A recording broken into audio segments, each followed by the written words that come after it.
Well, happy Tuesday, everyone. Good evening. My name is Chantay, aka Shantizi on Twitter and Instagram, or just simply Chantay.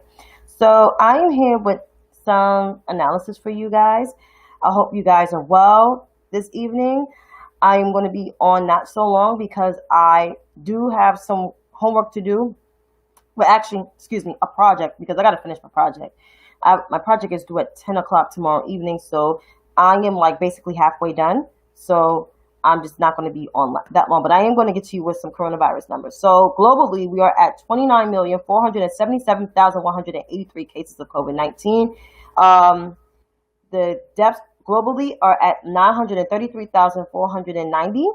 And here at home in the U.S., we account for a fifth of those cases. So we are at 6,604,156. So again, U.S. confirmed cases is 6,604,156 cases of COVID, or you could say 6.6.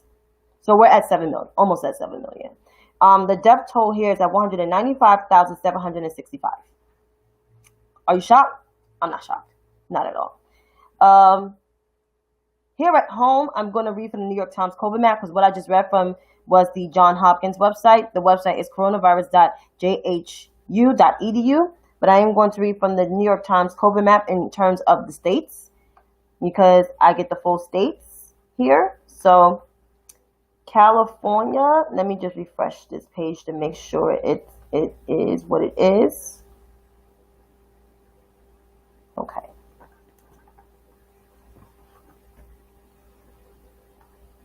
So here we go.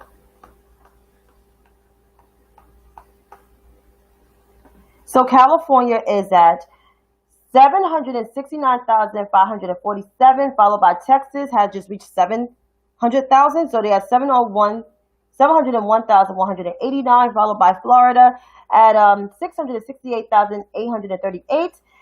New York, which is the epicenter, was the epicenter of all this, is now at 450,425. They have an uptick, and I'm going to explain about that uptick in a minute. Georgia is at 280,356. Illinois is at 267,380, followed by Arizona, 209,215.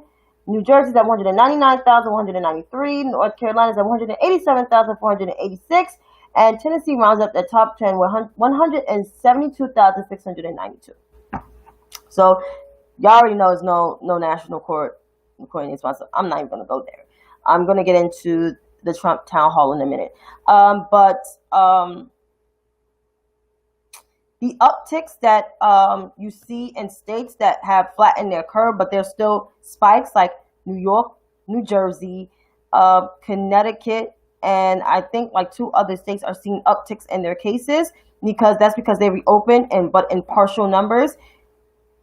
That's a warning because there is a second wave coming. There's a second wave coming at this, if not later on this month, then definitely during cold and flu season, which is in October. And that's going to be crazy.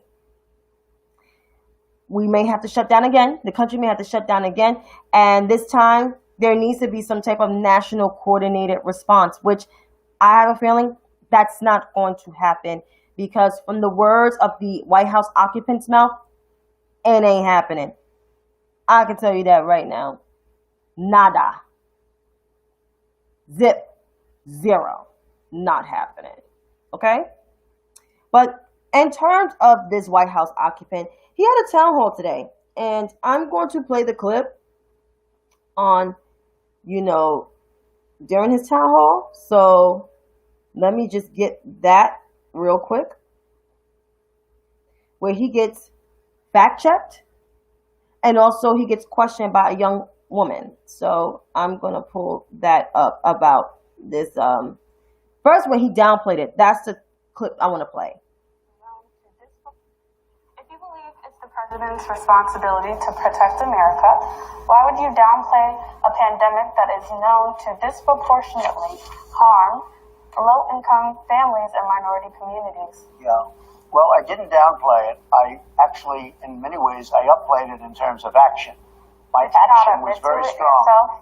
Because what I did was, with China, I put a ban on. With Europe, I put a ban on.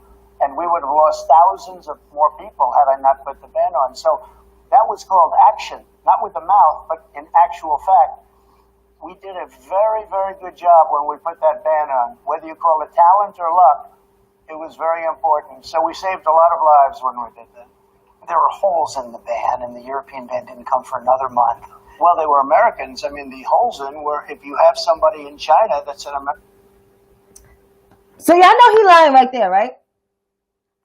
There was a ban on China, but that came a little later. But after he put his ban on China, he did not close the border between the U.S. and Europe.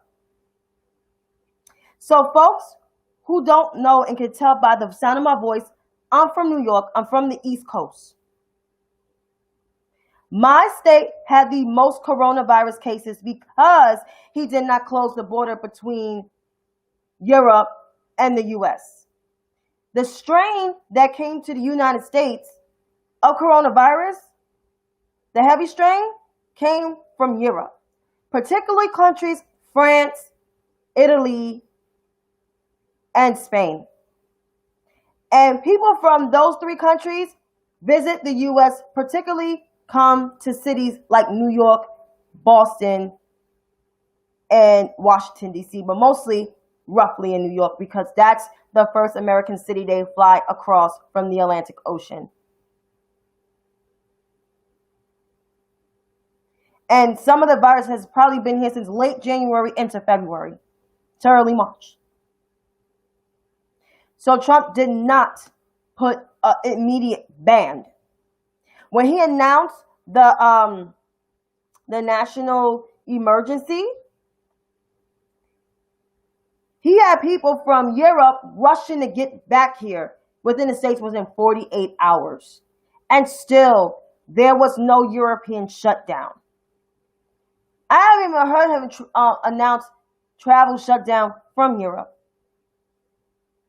If anything, Europe has banned us. We're banned from Europe. We can't go to Europe because we have almost 7 million of coronavirus cases. We can't contain it with almost 200,000 American casualties. He downplayed it. There's audio. And I think, let me find that audio just to make sure I'm not bugging out.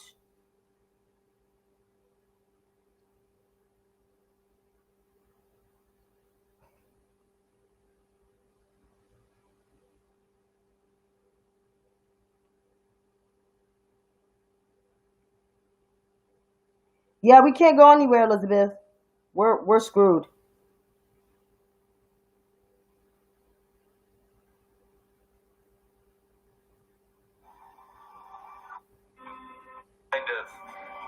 It caused some example.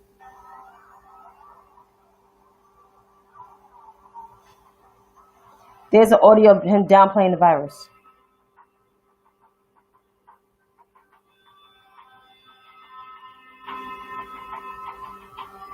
Now it's turning out it's not just old people, Bob. Just today and just some startling facts came out. It's not just older Exactly. people, to plenty of young people. So give me a moment of talking to somebody, going through this with Fauci or somebody who kind of it caused a pivot in your mind, because it's clear just from what's on the public record that you went through a pivot on this. I think, Bob, really, to be honest with you, Sure, I want you to. I wanted to always play it down. I still like playing it down. Yes, sir. Because I don't want to create a panic.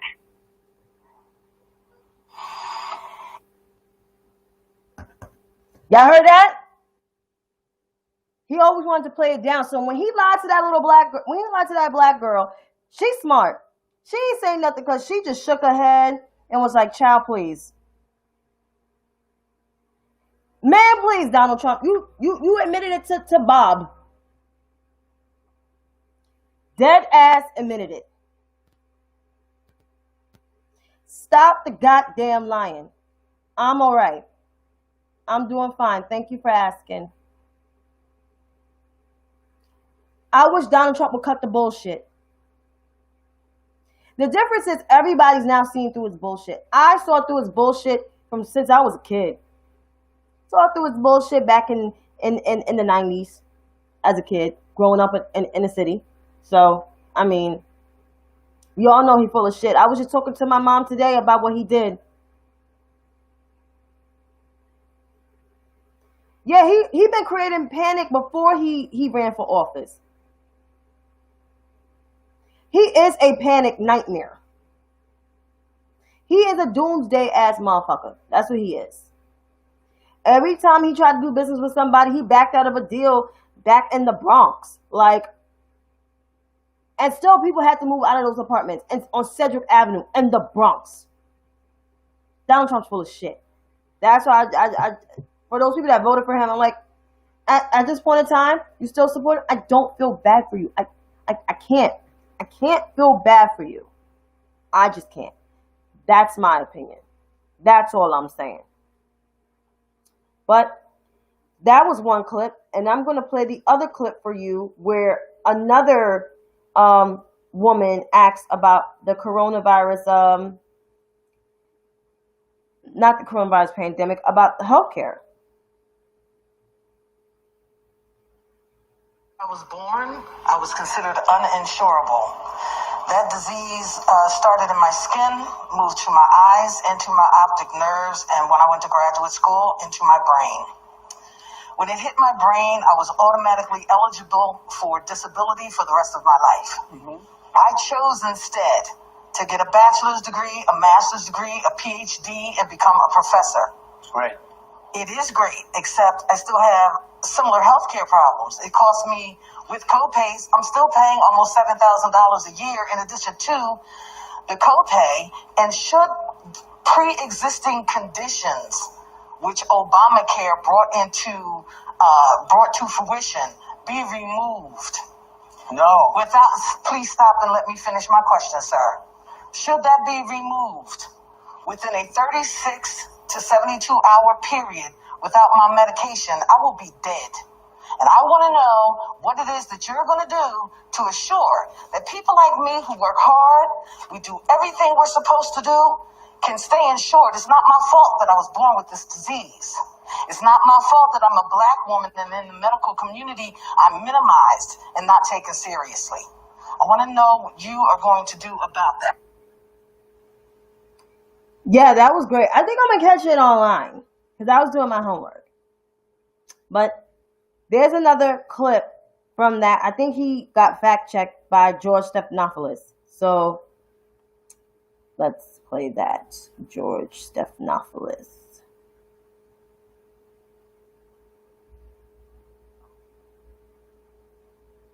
We're doing is we're going to be doing a health care plan, pre-existing, protecting people with pre-existing conditions. As an example, yourself, it sounds like that's exactly perfect. That's exactly what we're talking about. We're going to be doing a health care plan very strongly and protect people with pre-existing conditions. I will say this. They will not do that because they have socialized. I just have to stop you there because it's just on a couple points. Number one, Joe Biden has ran against Medicare for all in the primaries, but much more importantly, Obamacare guaranteed people with pre-existing conditions could buy insurance, guaranteed they could buy it at the same price as everyone else, guaranteed a package of essential benefits, guaranteed that insurance companies couldn't put a lifetime limit on those benefits. You fought to repeal Obamacare. You are arguing. Well, I essentially did. You're arguing in the Supreme Court right now to strike it down. That would do away with pre-existing conditions. So that we can do new health care. But you've been promising a new health care plan. I interviewed you in June of last year. You said the health care plan would come in 2 weeks. You told Chris Wallace that this summer would come in 3 weeks. You promised an executive order on pre-existing. I have it already. But you've been trying to strike down pre-existing conditions. I have it already, and it's a much better plan for you. And it's a much better plan. And what is you say Obamacare, I got rid of the individual mandate, which is the worst part of Obamacare. You're striking down the whole law. So any smart person out there, how long we been in this disastrous leadership in our country?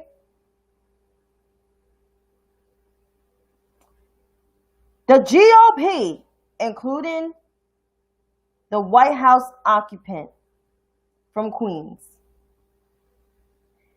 do not have a plan. They don't have a health care plan, people. If they had a plan, it would have been in place already.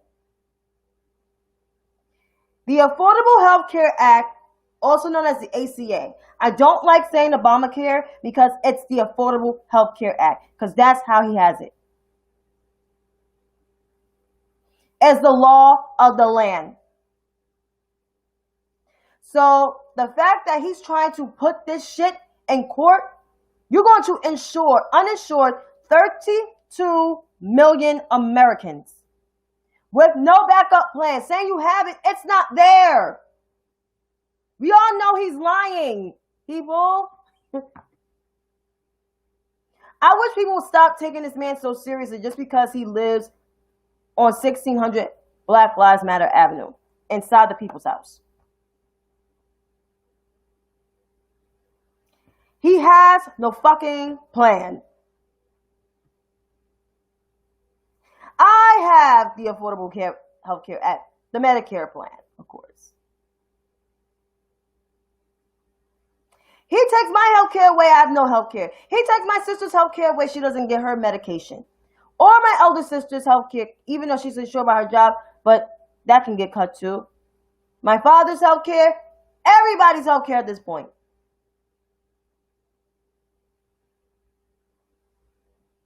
There's a lot of Americans that have pre-existing conditions. This man don't give a fuck about nothing.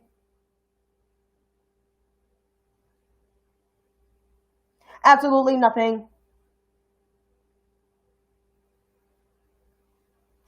He is terrible. He is a terrible individual.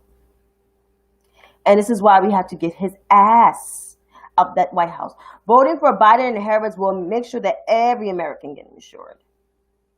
That they will work on just climate change, educational reform, make sure to restore the integrity of this country. Because our reputation on the world stage is bad.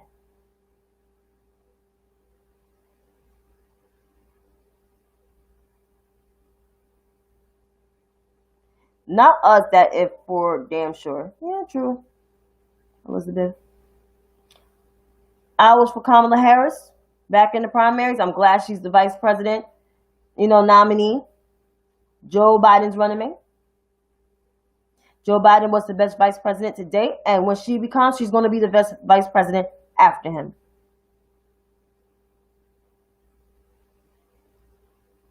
Joe Biden and Kamala Harris will make sure to protect the Affordable Health Care Act.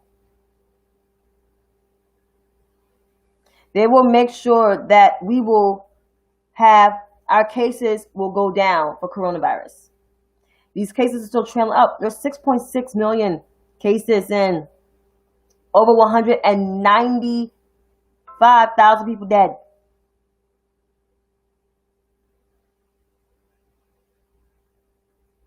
We're screwed under this leadership.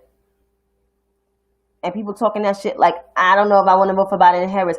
Do not listen to Ryan Knight. Don't listen to Crystal Ball. Don't listen. Don't even listen to Nina Turner or Brianna Joy. Don't listen to them. That's all I'm saying. But getting to another topic, I think I have people who judge hashtag, but before I want to get to that, Breonna Taylor, her family is receiving a settlement of $12 million. But however, I think this settlement is, I'm going to keep it real. It's bullshit.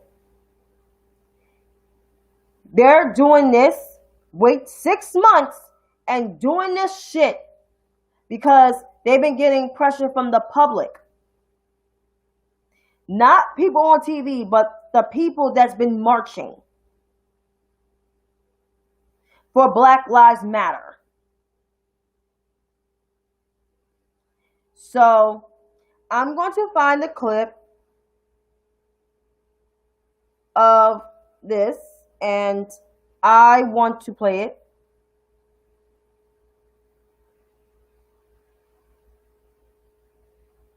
So I believe he says this. Bianca, my heart is filled because with Lanita, Sam, and we have become like family. And it had been so long getting to this day where we could assure that Breonna Taylor life wouldn't be swept under the rug like so many other black women in America who have been killed by police, marginalized. So I'm grateful to the actions of the city of Louisville today.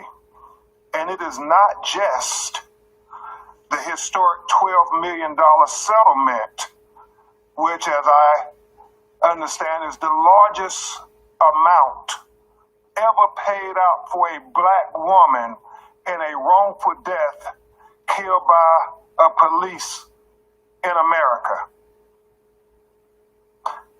And Lanita, I believe it may be the largest amount ever paid for a black person in a police shooting. We're still trying to verify that. And it is certainly, Tamika Mallory, one of the largest amounts ever paid out for any person in the way of settlement in a police killing in America. But the comprehensive reform that the Louisville Metro Council and Mayor Fisher put forth is equally important, because this is about setting a precedence. When my great co-counsels from Kentucky, Lanita Baker and Sam Aguiar, first talked to me about this black woman who had been killed in her own apartment by this no-knock warrant, they were very concerned that nobody cared. Nobody cared about this black woman. Nobody cared about Tamika's baby.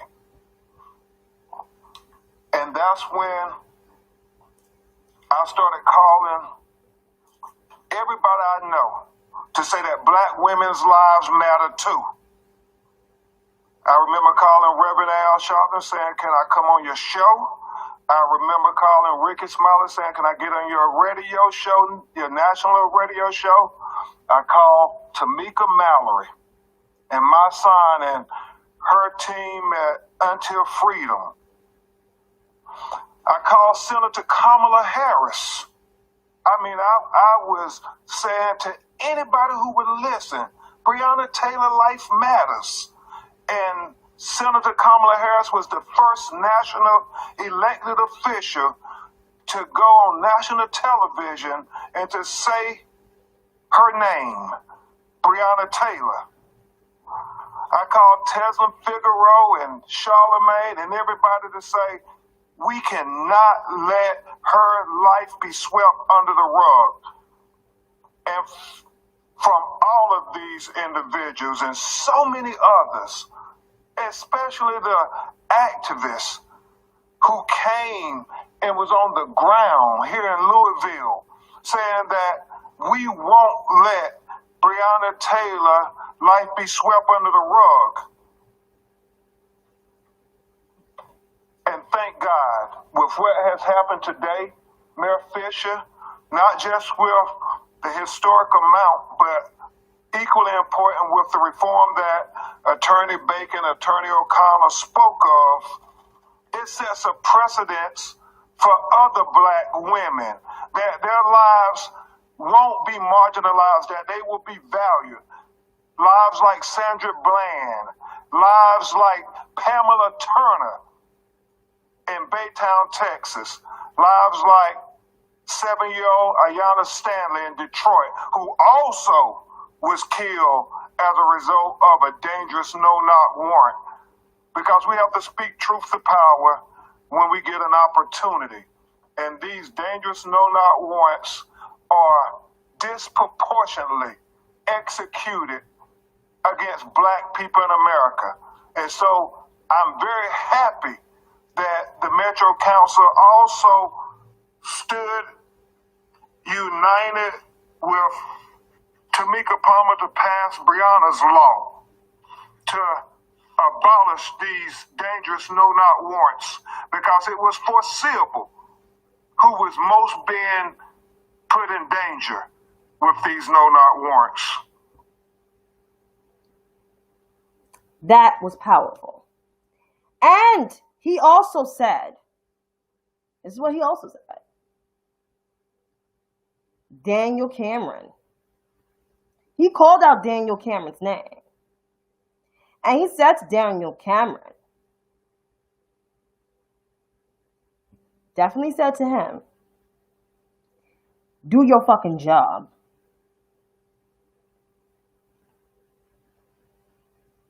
Daniel Cameron, if you listening out there, young man, because you're around my age, Mitch McConnell's protege, you better do your job. I don't care what your party affiliation, your ideology. This is a black life. This is a black woman's black life. What you can do your damn job. Do that goddamn investigation and bring these cops to justice. I'm telling you, man. You ain't looking too good on the national stage, bruh. Don't care how many tweets you tweet about saying, I'm a black man, I'm 34 years old. No, it doesn't matter. Do your goddamn job. Bring these men to justice. Period. Period. And then resign. That's all I'm saying. But, yeah, that $12 million lawsuit, honestly, they could do better. Arrest those men first. Arrest them, grand jury, period. That's the way that Breonna can rest easy. Where her mother can be at peace. And that's that. Because it is well with all of our souls.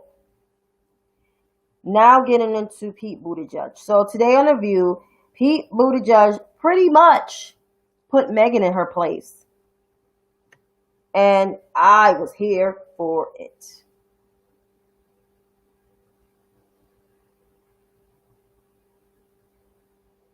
So let me get that clip. Of overturning the old order, and you had a really interesting and compelling campaign message. And with that message, it's that you're young, you're different, and you can bring in new voters, and I think you proved that.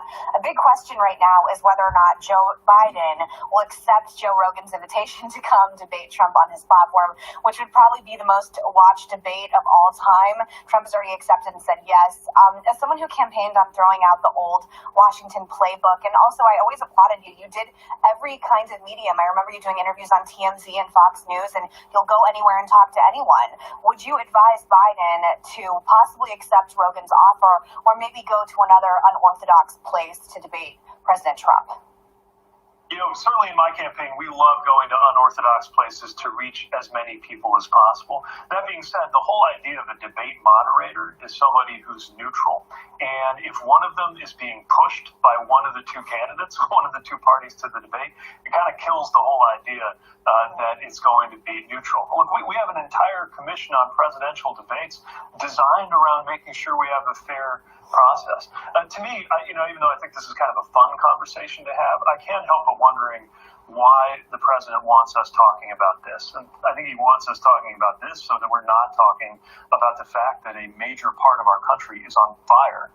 that has to do with climate change, and he doesn't even think it's real. Not to mention the fact that, the continued failure to deal with this pandemic is causing such economic pain around us. This president's one of his greatest talents is in changing the subject. And again, while it's a fun subject to talk about, I don't think it's the most important one that's going to decide how the presidential election is going to be chosen, and also just what's at stake right now. This isn't about the show. This isn't about whether there's going to be a lot of sizzle in the debates. This is about life and death choices that are about to be made by the next president, and the life and death choices in the hands of every voter, choosing who that next president is going to be. And we couldn't have a clearer choice. It's 4 more years of this, the chaos, the division, the cruelty, or something different. Now, Joe Biden has been criticized. So, question. Everybody's ears was burning. But the question is, why the hell would Joe Biden agree to a Joe Rogan, who is a controversial figure, who has said that black neighborhoods is like Planet of the Apes? He basically referred it to Planet of the Apes and called a transgender female a man. And then criticized Joe Biden of having onset issues, which Joe Biden doesn't. If anybody got onset issues that has like pre-signs of it, it's the current occupant of the White House.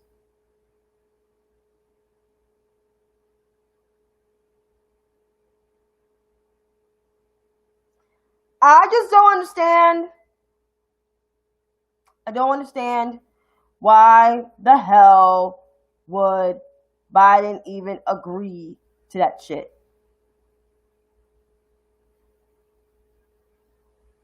And Joe Rogan will try to discredit Joe Biden. You need someone, like Sonny said, a journalist that knows the stuff, that knows the shit. And Chris Wallace is one of the moderators for the first debate.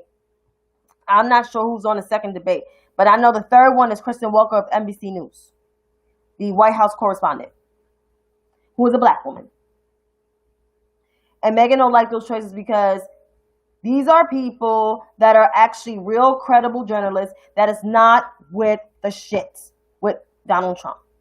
And we all know that Chris Wallace ain't, and definitely not Kristen Welker. Because she fed up. You could tell in the press briefing, she like, so why is he saying this? Why? Yeah. So, Megan, shut up. And kudos to Pete Buttigieg for dismissing that question and, and answering to the best of his ability. And Joe Rogan is a piece of shit. He's a racist ass motherfucker, and he's voting for Trump because he was for Bernie. And since Bernie dropped out, he said he was voting for Trump. So we don't need his support. Just continue just to be a surrogate for Trump and vote for Trump. But anyway, I'm going to end this live because I still have to finish my homework. My project is due at 10 o'clock p.m. tomorrow, and I'm halfway done. And so I wish you guys a very good night. Thank you for tuning in. You can always subscribe to the YouTube channel or like this video. So until then, have a good night.